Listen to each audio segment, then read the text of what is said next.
It's May at Monticello, and truly a glorious time of year. Dozens of flowers are in bloom. Scarlet red corn poppies, the majestic sweet flag iris, and the delicate rambling wild geranium. But our focus today is on a classic, the garden rose. We'll also talk about the strawberries Jefferson grew and a few native trees that are flowering right now. This is A Rich Spot of Earth, a podcast about gardening and the natural world. I'm Michael Tricomi, manager and curator of historic gardens at Monticello, Thomas Jefferson's home in Albemarle County, Virginia.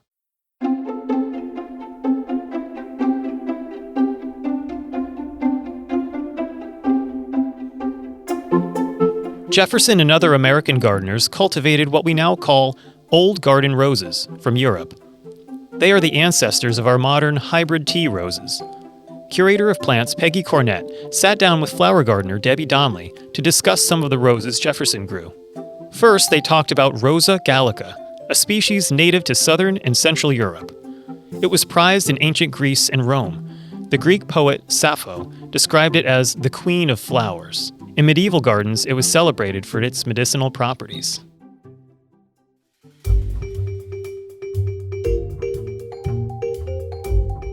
Jefferson was first mentioning roses quite early in the 1760s, and we think he was probably talking about the apothecary rose and the Rosa mundi. They're both Gallica-type roses, and they're just some of the most beautiful, really. They grow about 3-4 feet tall. They bloom in the spring. They spread by suckering roots, and they're fragrant. They have a reddish, deep rose-pink color, I guess you might say. And the Rosa mundi is a variegated, so it's a bicolor. It's a light pink, white, and red. Most of these European roses are once blooming, so they're going to bloom in late spring, and then they're just like big shrubs. And so we have some beautiful ones in the garden at Monticello, the apothecary, the Rosa mundi, and then one that we think is the rose that was given to Jefferson by Margaret Bayard Smith. She talked about the black rose, and we think it's a type of Gallica called the Tuscany rose, which is a deep, almost violet red color. And that's another once blooming rose, and it's suckers, so it gets quite aggressive. Suckers a lot. So you have to cut it back after it flowers. Gallicas are compact in size, but they send out underground runners and spread quickly. If you need to fill an empty space, they're great. Otherwise, as Peggy mentioned, you'll have to cut them back to manage their size. Jefferson also got roses from the Prince Nursery on Long Island. In 1791, he ordered 10 roses and included these big white roses that he called alba roses, and they're shrub roses with kind of blue-green foliage, arching stems. Some are white, fully double, and others are semi-double. And he was also ordering the cinnamon rose, which has a kind of a cinnamon red stem to it, very prickly, and the moss roses, which are very fragrant and double, and also the musk rose, which is a very important rose in our collection today because it was almost thought to be extinct. I love the musk rose. It blooms off and on periodically, even up until Christmas. If it's a mild winter and it's in a protected area, you can cut it back to 3 feet. I just cut mine back a lot, and then it just responds wonderfully. It's a tough rose. It doesn't have a lot of prickles. And it doesn't tend to get black spot. No, it's white flowers. They're double or semi-double flowers. In clusters of white flowers. Yeah. The true musk rose is Rosa moscata, an ancient species from southern Europe and the Middle East. A hardier species, Rosa moscata nepalensis, was introduced during the late 19th century and nearly superseded the true musk. One of the famous musk roses that was rediscovered back at the end of the 1900s was a musk rose that was found in Hollywood Cemetery in Richmond, Virginia. And it was on the Crenshaw family plot, I guess you might say. And that's a wonderful place to go if you're interested in heirloom roses. It's just beautiful, overlooks the river, lots and lots of old varieties of roses, and people buried there are very interesting too. Yeah, that's right. In the 19th century, people went to cemeteries. It was like going to a botanic garden. There were large ornamental trees as well as a lot of shrubs, including roses and bulbs.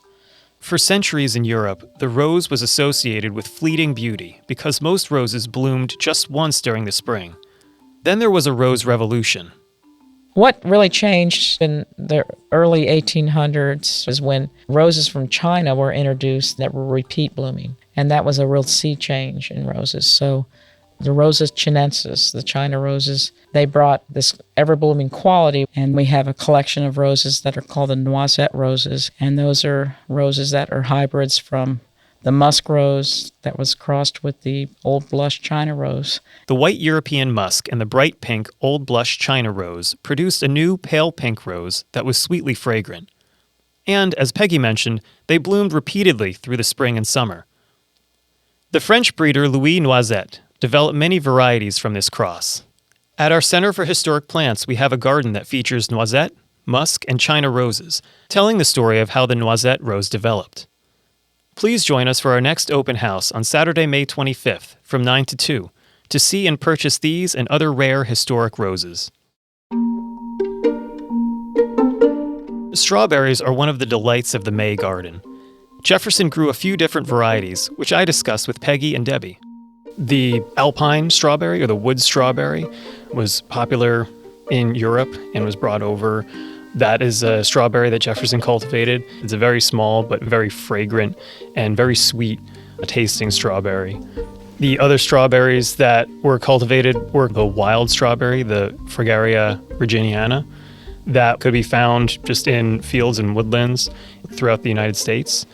And that was also cultivated in the gardens at Monticello. Isn't that the one that Jefferson counted how many were in a pint jar or something like that? It's unclear if it was talking about the alpine or the wild strawberry. Okay, yeah, But yeah, that would make sense. They're both about the same. 100 fill half a pint, so very, very tiny. And then later on, hybrids came about. The Chilean strawberry was introduced, and while it wasn't successfully grown in the gardens at Monticello, Jefferson did plant them and attempt to grow them. They can be challenging to grow because they're an imperfect flower. There's male and female. And so that can make cultivation challenging. And then in the northern climates, a lot of times they're not hardy. And then if you get too far south, they struggle in the heat. I remember we had it years ago, but they never fruited, so I guess that was the problem. We just had one sex or the other. The hybrid between the Chilean strawberry and the wild Virginiana strawberry produced the Fragaria ananassa, named after the pineapple, for the large shape from the Chilean strawberry and the sweet taste and fragrance from the native Virginia strawberry. And that's really what most modern strawberry cultivars are based off today, is the Fragaria ananassa. In the gardens today, we grow a few different varieties. We have the alpine strawberry that Jefferson grew.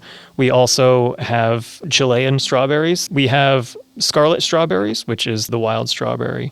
And then we have a white strawberry, which is a more modern cultivar that we're using to interpret the white berry that Jefferson recorded in the garden book, Fragaria vesca. So it's the same species as the alpine, but it's white.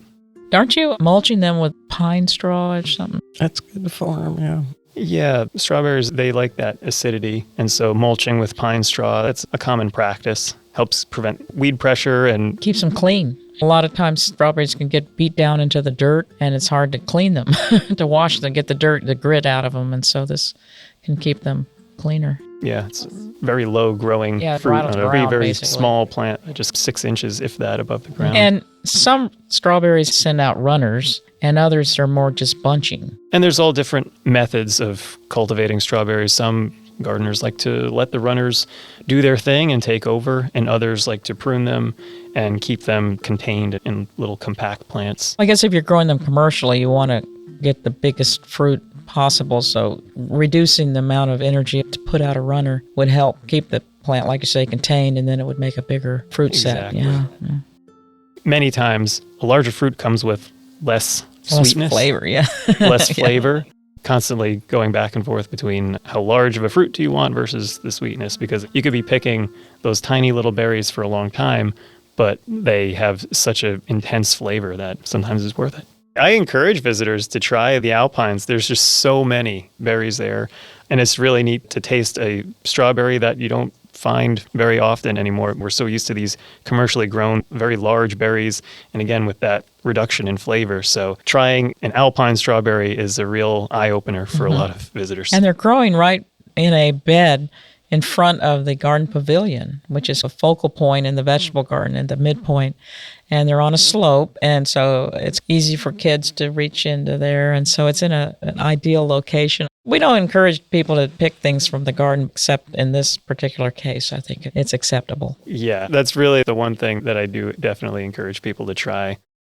Of course, most people grow strawberries for the fruit, but they're nice little plants in the garden. It has a beautiful, almost shiny foliage. It's almost an evergreen foliage. It is, yeah, very nice dark green leaves, very big leaves. The flowers are very pretty too. They're white and 5-petaled. And a lot of these varieties, the aroma that they put out, you could smell it from really far away. I'm using it as a ground cover in my backyard. I'm just letting it grow wherever it wants to grow. There are accounts of people going for walks through fields and taking their horses, riding on horseback, and your boots and the horse's hooves would be stained red because of the fruit of the strawberries, just fields of them. My mother and I found a bunch one year, and we actually found enough to make jam, and it was just delicious. The strawberries are about the size of your little fingernail, but we found a lot on the right-of-way, actually, which seems like a dry, barren type soil, but they were very happy.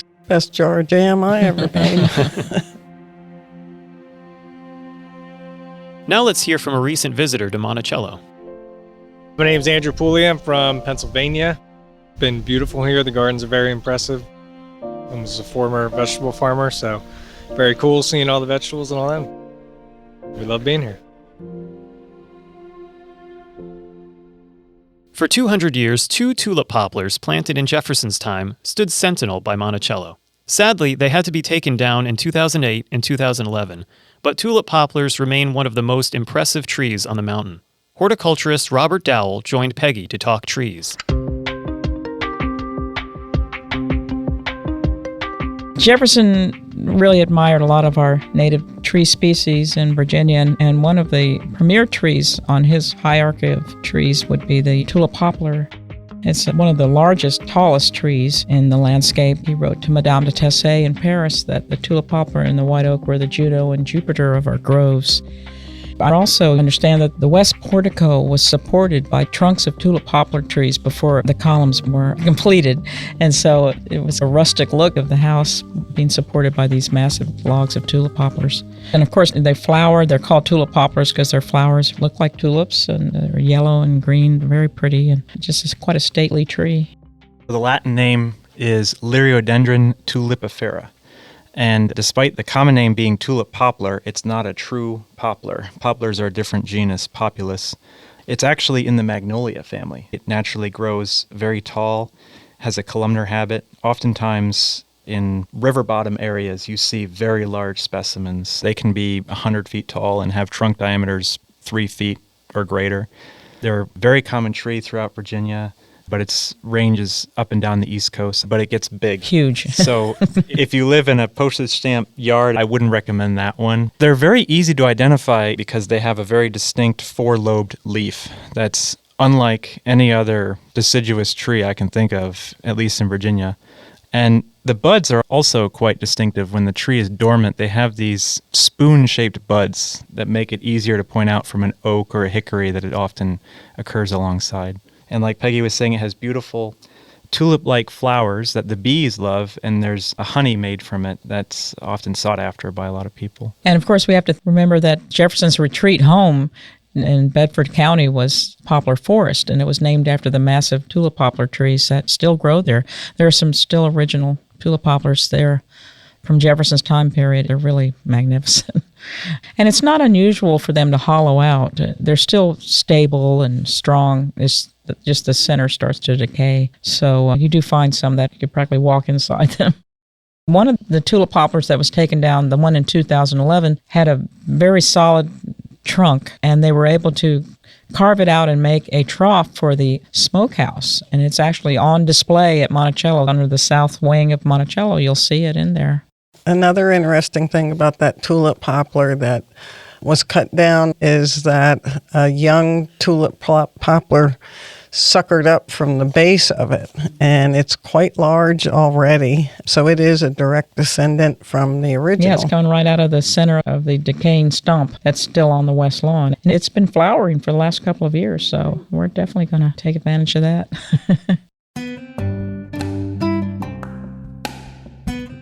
A much smaller native tree that also flowers right now is the fringe tree. The Latin is Chionanthus virginicus. It has beautiful, airy, white, fragrant flowers. And after Jefferson died in 1826, his granddaughter, Cornelia Randolph, was sending a box of plants to her sister in Boston, Ellen Wells Randolph Coolidge, who had moved there with her husband. And in this package, she said that she was sending some little remembrances of Monticello. And so she included lots of interesting small trees and shrubs. She sent the snowberry bush, pyracantha, the halesia, which we call the Carolina silverbell, but she called it the snowdrop tree.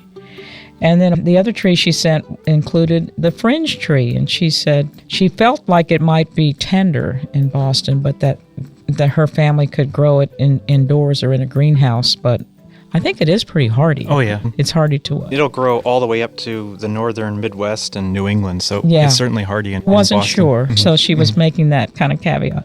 But she said, nothing can be more beautiful than one particular plant that we have growing in our meadow here. Behind a rock over which it bends and dips its long pendant, graceful branches, covered with fringe-like flowers into the branch below. I love flowers and must excuse my dwelling so long on the beauties of one of the prides of our meadows and woods. And it's quite poignant that she was sending these remembrances to her sister, because it wasn't long after Jefferson died, a lot of the landscape was being ravaged by souvenir seekers. Plants were taken from the landscape, roses and jasmine vines and fig bushes. People wanted to rob the landscape to have a memento of Thomas Jefferson. But isn't it related to ash trees? It's in the olive family, which is interesting. Ashes and fringe trees are in the olive family, so they'll have an opposite bud arrangement. And the fringe tree has a pinnately compound leaf, which is similar to like a walnut or a tree of heaven. It is a small tree, so mature height might be 25, 30 feet. It can be multi-stemmed or single-trunked. It's very adaptable. It can take full sun, considerable shade, soil adaptable. It's a very useful tree. It's even been recommended for street plantings. And aren't there male and female trees? Yes, Am I wrong? it is dioecious. Yep, you have male pollinating trees and female fruiting trees. Yeah, the And fruit fruit is like a little, is on the female. looks like a little plum It's almost. a dark blue, purple color. And we have a tree just off the winding walk. Right by the garden tour Yeah, benches. the flowers are drooping and they're very Lacy. lacy. Yeah, they're very, Graceful. it's loose.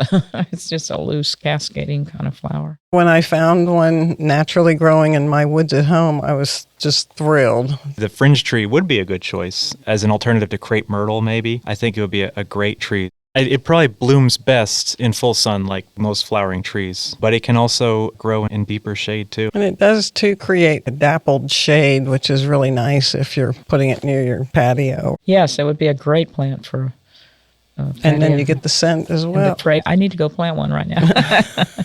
You know, I think that's good advice for all of us. Go plant a fringe tree right now. Thanks for listening this month. We'll be back in June to discuss a favorite topic, garden pests, historic and modern. In the meantime, happy gardening.